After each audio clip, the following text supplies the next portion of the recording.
The story of Colonel Malcolm Grow and the birth of the flak vest. October 1942, Station 105, Chelston Airfield, England. Rain lashed against the canvas walls of a medical tent that reeked of antiseptic, sweat, and burnt aviation fuel. Inside, under the yellow glow of a flickering lantern, Colonel Malcolm Cummings Grow, Chief Surgeon of the 8th Air Force, bent over yet another wounded airman. The young navigator on the table stared at the ceiling with glassy eyes, while Grow's gloved hands delicately extracted jagged fragments of German flak from the man's torn chest.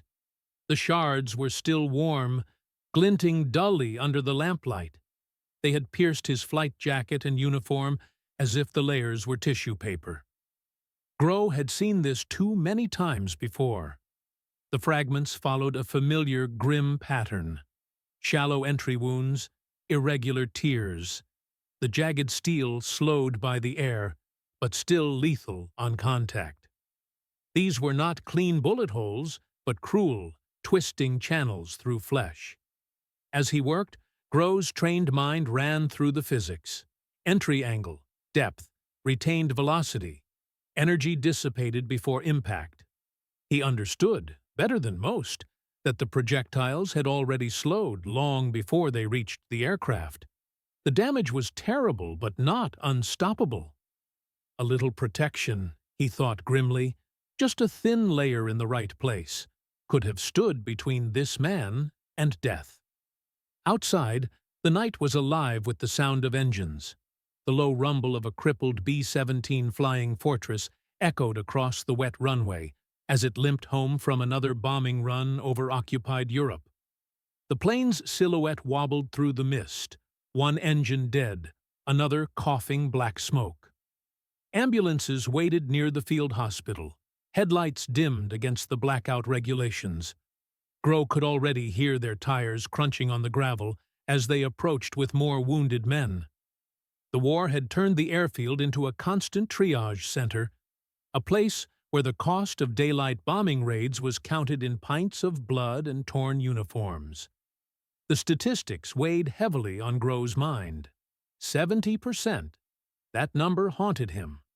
Roughly 70% of all wounds he treated came from the same cause: low-speed fragments of metal hurled by German flak shells. These pieces weren't even bullets. They were shards of steel casing, often no larger than coins, moving slower than a pistol round, yet devastatingly effective. Sometimes the fragments weren't from the enemy at all, but from the bombers themselves. Torn bits of aluminum or rivets ripped loose by shock waves, transformed into deadly projectiles inside the fuselage. That night's navigator would live, barely. Others would not. Grow peeled off his blood-stained gloves and stood in the cold air, listening to the distant groan of engines and the dull clatter of stretchers being unloaded. Something inside him hardened. He had been a doctor long enough to know that medicine could only go so far. Prevention saved more lives than surgery ever could. Right there, amid the smell of blood and cordite, Colonel Grow made a decision that would alter the course of aerial warfare. The injuries were preventable. The means to prevent them already existed. It simply needed the right mind, the right moment, and the will to act. Within months, that decision, that single spark, would save thousands of airmen. The growing peril. The peril faced by unprotected bomber crews had first revealed itself only weeks earlier, on August 17, 1942, when the 97th Bomb Group launched the first American heavy bomber attack of the war. 18 B-17s lifted from the English coast to strike the rail yards at Rouen-Sotteville in occupied France. Major Paul Tibbets, the same man who would later fly the Enola Gay over Hiroshima, led 12 aircraft toward the main target, while 6 others staged a diversionary sweep to draw German defenses away. Every bomber returned safely from that maiden raid, and spirits soared. American newspapers heralded it as proof that daylight precision bombing could work. But the sense of triumph masked a lurking danger. That first mission had faced only light resistance, a handful of fighters, and sporadic anti-aircraft fire. The Luftwaffe had barely stirred. Few realized then that the real test would come when the bombers flew deeper into the heart of the Reich. By autumn, the 8th Air Force began pressing into German-controlled skies, to Lille, to Bremen, to the industrial Ruhr. That's when the casualty numbers started climbing in grim arithmetic. Medical reports from British hospitals painted a sobering picture. Men with chest cavities shredded by fragments, gunners found slumped at their stations, their flak helmets dented and useless against the storms of metal. In October 1942, the first comprehensive medical study arrived on Grove's desk. Its conclusions stunned the Air Force's high command. Commanders had believed that the greatest threat to air crews came from enemy fighters. Messerschmitt Bf-109s and Focke-Wulf 190s that slashed through formations with cannons blazing. But the data said otherwise. Nearly 70% of all combat wounds came not from gunfire, but from flak fragments, shrapnel from anti-aircraft shells, and flying debris from the aircraft themselves. The flak threat. The flak defenses of occupied Europe were unlike anything American planners had anticipated. The Germans had turned anti-aircraft warfare into a science. Their Flugabwehrkanonen, or flak guns, had been refined through years of combat in Spain, Poland, and the Blitz. By 1942, they ringed every strategic target in Europe. Factories, rail yards, oil depots, submarine pens, with belts of heavy guns. The standard 88mm gun, already infamous for its dual role as a tank killer, could launch a shell to over 30,000 feet, higher than most B-17s could fly. Each shell carried a timed fuse that detonated it in mid-air, scattering hundreds of red-hot steel fragments in a sphere of destruction. A well-trained German battery could fire thousands of rounds in minutes, creating vast black clouds of bursting metal through which bomber formations had to fly. Airmen called it the flak curtain, a black, boiling storm that turned the daylight sky into a killing field. Grove read the reports and immediately saw what they meant from a surgeon's perspective. The October study detailed the anatomy of death in cold numbers.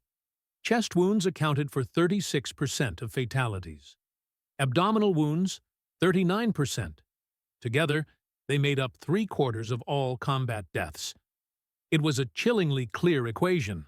Protect the torso, and most men would survive. The math was simple, the solution less so. An idea reborn.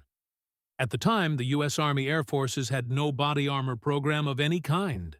The very notion of personal armor had fallen out of favor after World War I, when early steel vests had proven cumbersome and largely ineffective.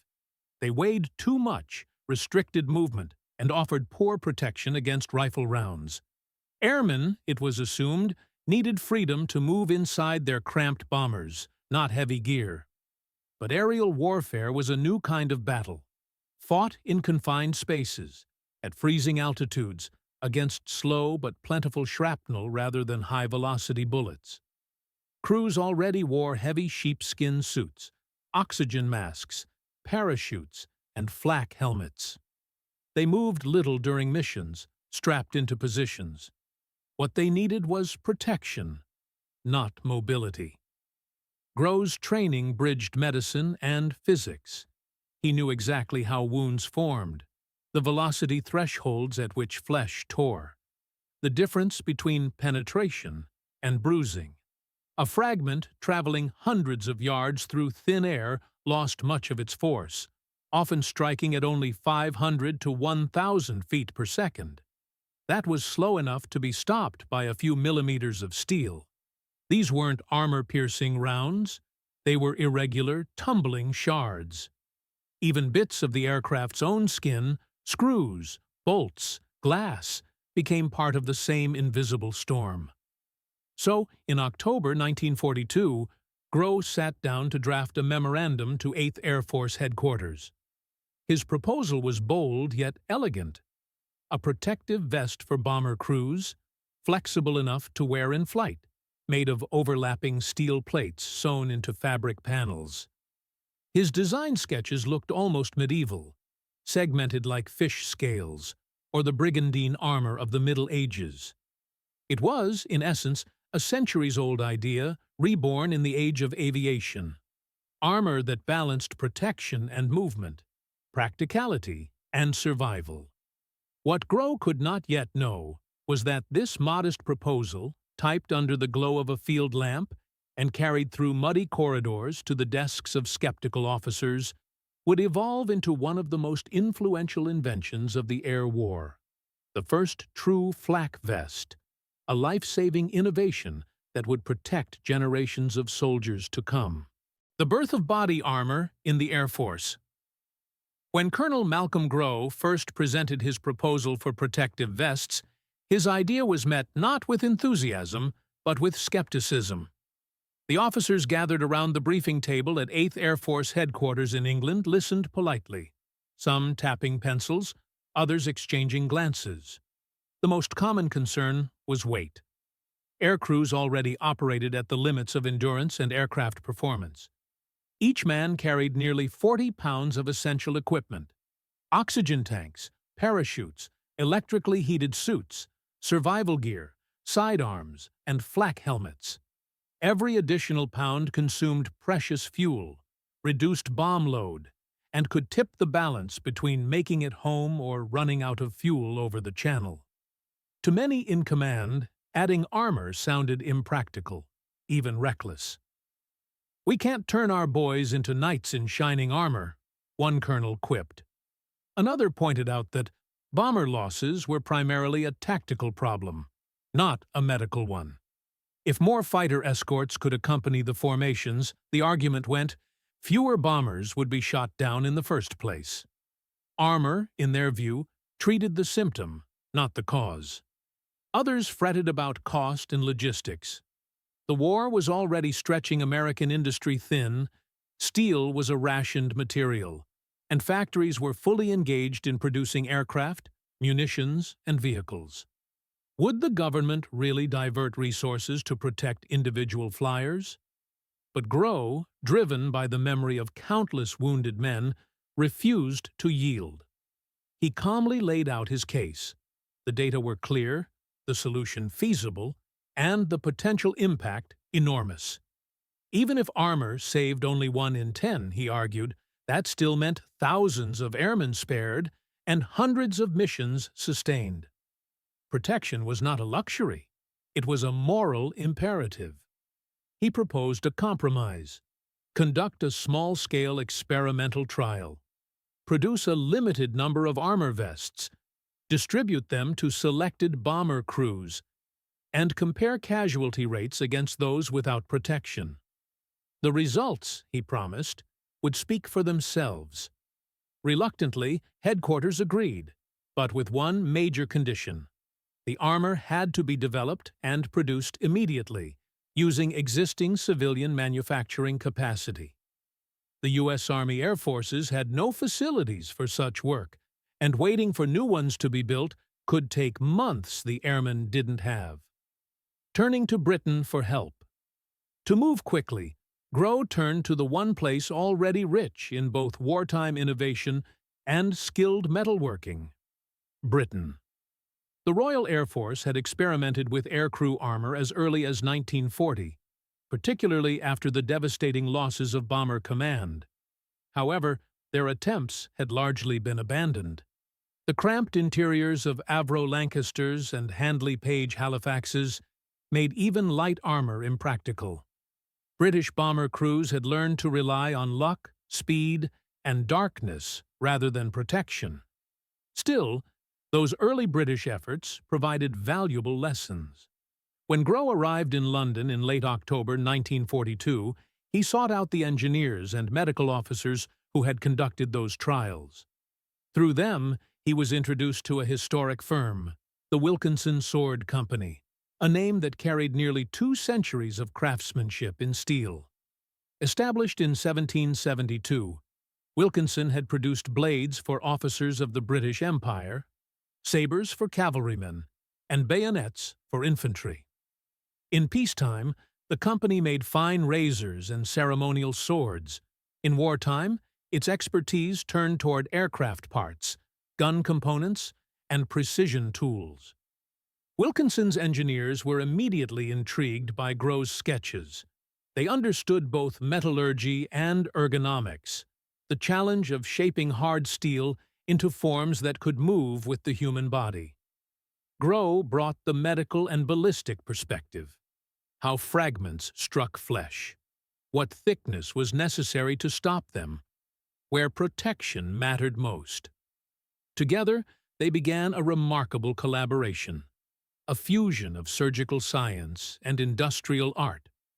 Day after day, Grove and the craftsmen tested plate designs, measuring deflection angles, impact absorption, and distribution of weight. The factory floor filled with prototypes, some heavy and awkward, others too flexible to stop anything.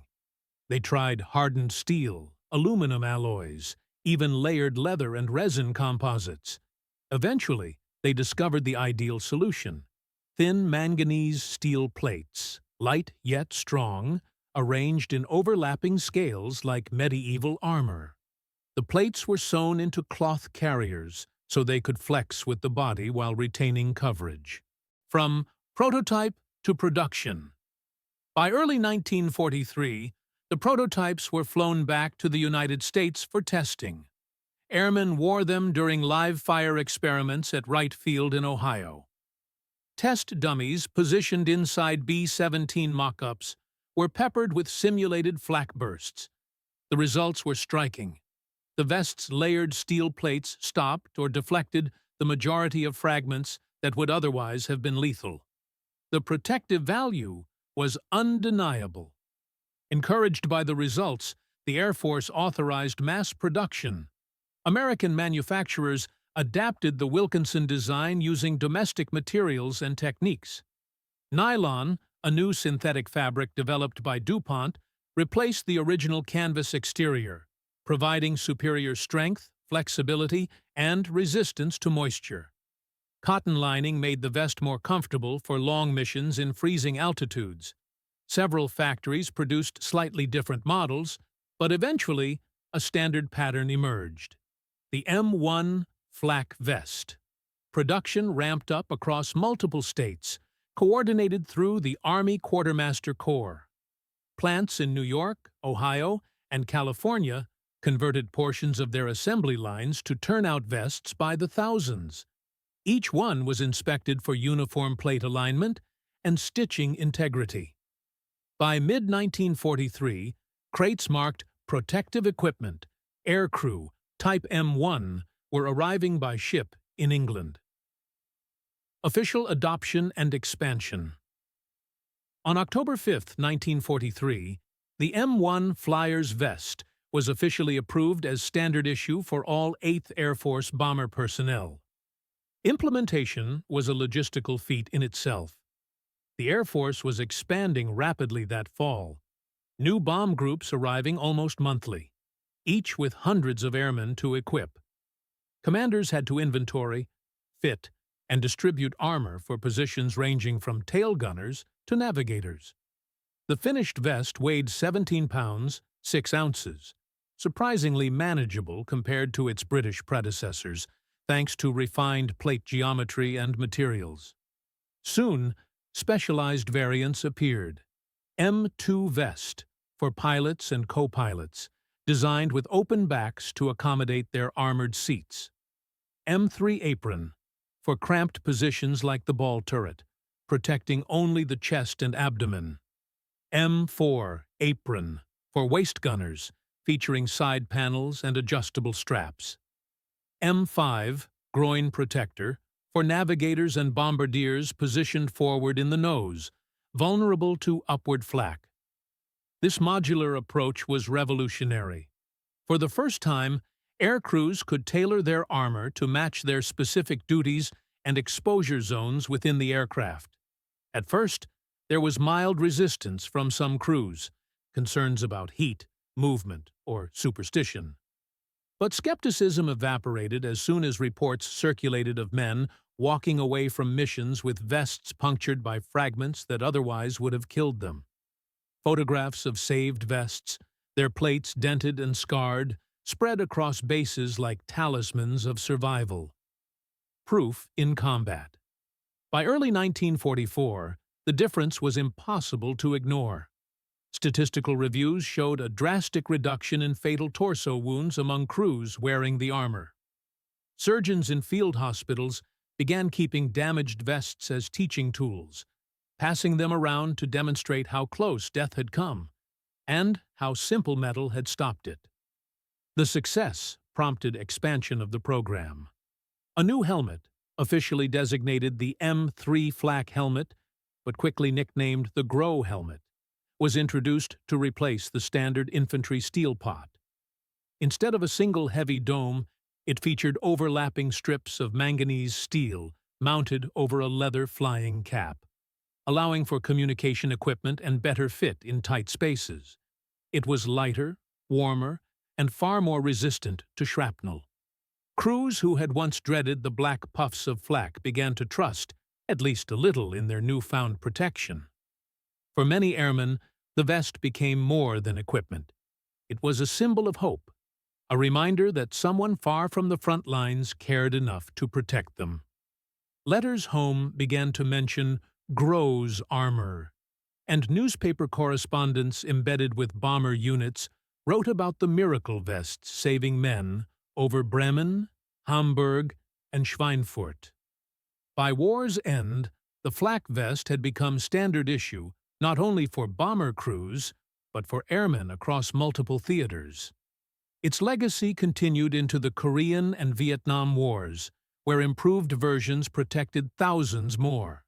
And it all began with one surgeon's refusal to accept that death from fragments was inevitable. Proof in numbers and the legacy of Colonel Malcolm Grow. By late 1943, the effectiveness of Colonel Grow's innovation could no longer be argued. It could be measured. An exhaustive study conducted by 8th Air Force medical officers analyzed more than 1,100 combat casualties gathered from months of brutal aerial operations. The data spoke with mathematical clarity. Among crews without armor, 36% of all deaths resulted from chest wounds and 39% from abdominal injuries. Those were the classic flak wounds Grow had seen day after day in the field hospitals of England. Massive internal bleeding from slow-moving fragments that found unprotected flesh. Among armored airmen, however, the picture changed dramatically. Fatal chest wounds dropped to just 8%, abdominal injuries to 7%, a reduction of 77% and 82% respectively.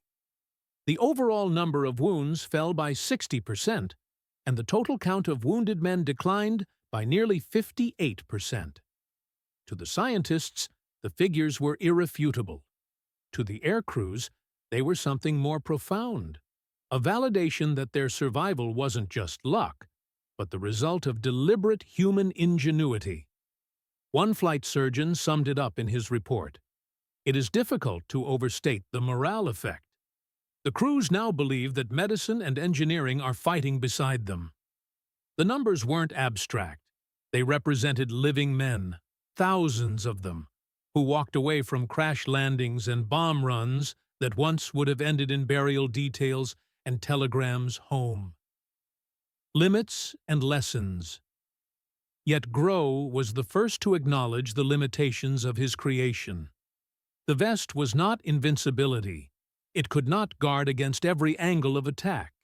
Gaps between plates left small but deadly vulnerabilities, especially under the arms and at the neck.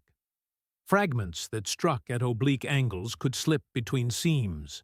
And while the vest saved the torso, head injuries remained a persistent killer. Even with the improved M3 Grow helmet, Concussive forces and penetrating fragments still claimed many lives. But perfection had never been the goal. The purpose of the flak vest was statistical survival, to reduce risk where it mattered most, not to eliminate it entirely. As Grow himself later wrote, "If armor can prevent the majority of fatal wounds, then it has already fulfilled its purpose. To ask for complete protection is to ask for invulnerability, which no man in war can have." The Test of Fire, Schweinfurt, October 14, 1943. The ultimate validation came during one of the most harrowing missions of the war, the second raid on Schweinfurt, known forever as Black Thursday. On October 14, 1943, 291 B-17 flying fortresses roared across Europe toward Germany's ball-bearing factories, a target so vital that destroying it might cripple the Reich's aircraft production. The Germans knew it, too. They launched everything they had. Waves of fighters tore through the formations, while flak guns ringed the target with black bursts so dense that pilots described it as flying through an iron storm. By the time the bombers turned for home, 60 planes had been shot down outright, 17 more so badly damaged they would never fly again, and over 100 limped back with shredded wings and bloodied crews. In the aftermath, as medical teams worked through the night at English airfields, they examined dozens of wounded survivors. Many of the men owed their lives to their vests. The steel plates were scarred, cracked, and punctured, bearing the marks of near-fatal hits. Surgeons found fragments lodged harmlessly in the fabric instead of flesh. One gunner's vest had absorbed 3 separate impacts across his chest. Another's had been torn open, but had stopped the main blast from piercing his heart. "Without the vest," one doctor wrote in his report, "this man would not have made it off the runway." The Schweinfurt mission was a tragedy in human terms, but a triumph of design validation. Armor had transformed what would have been hundreds of fatalities into survivable injuries. Grow's invention had done exactly what it was meant to do, shifting the balance of the air war. Even so, armor alone could not solve the strategic dilemma of daylight bombing. The bombers still lacked adequate fighter escort deep into Germany, and no vest could protect against being shot down.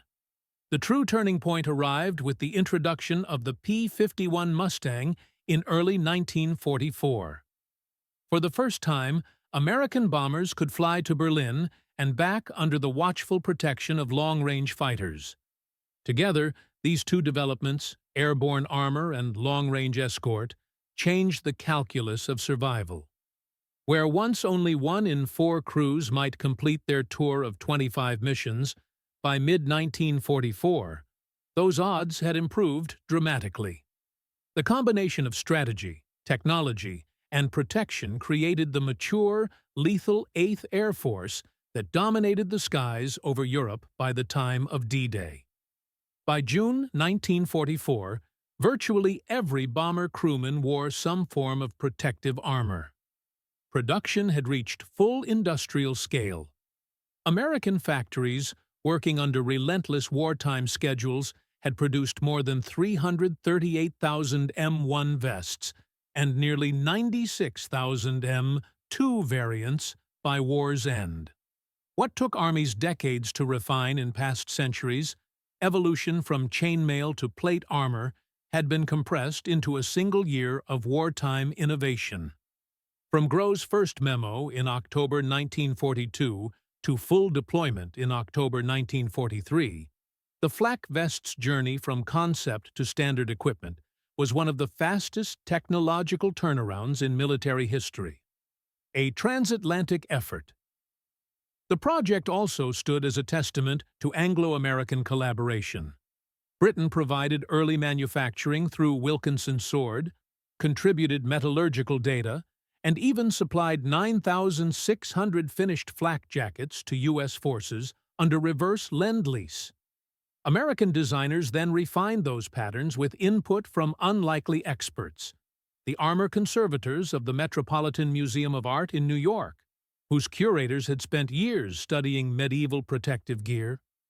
They advised on plate overlap, weight distribution, and mobility, details that would make the difference between a vest worn gladly and one left hanging unused.